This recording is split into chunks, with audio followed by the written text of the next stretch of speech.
Sa unang pagkakataon, binuksan ang halos 30 vault ng Lucky South 99 Pogo Hub sa Porac, Pampanga. Umaasa ang CIDG na mapapalakas ng mga na-recover na ebidensya ang kaso laban sa mga nasa likod ng iligal na Pogo. Saksi, si Oscar Oida. Matapos i-raid ang Lucky South 99 Pogo Hub sa Porac, Pampanga noong Hunyo, kasama sa nadiskubre ang mahigit 80 volt sa mga gusali ng Pogo Hub. Sa unang pagkakataon mula nang i-raid ang Pogo Hub, binuksan ang mga vault kanina. 29 ang nabuksan na, nakita ang mahigit 1 milyong cash. Gayon din ang mga gadget gaya ng cellphone at mga dokumento na kailangan pang suriin para matukoy kung para saan.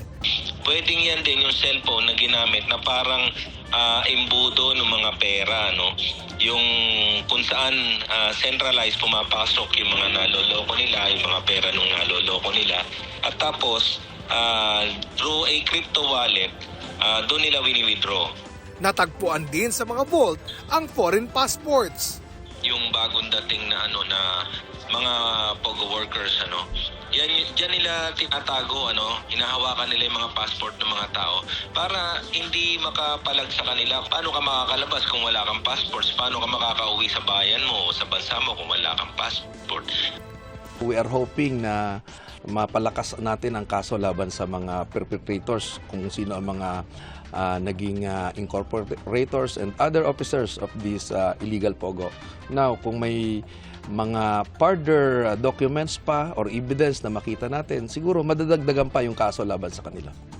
Ayon sa Presidential Anti-Organized Crime Commission o PAOK, mahigit 20,000 dayuhang Pogo worker ang mapapaalis ng bansa kasunod ng Pogo ban na idineklara ni Pangulong Bongbong Marcos. Pero yung iba naman na mga legal workers doon sa mga legal na mga IGLs na dahan-dahang nagsasara, kung wala ko silang mga kaso, they will not be blacklisted. Pero as of now, ang mga nahuli lamang sa illegal ang nabe-blacklist so far.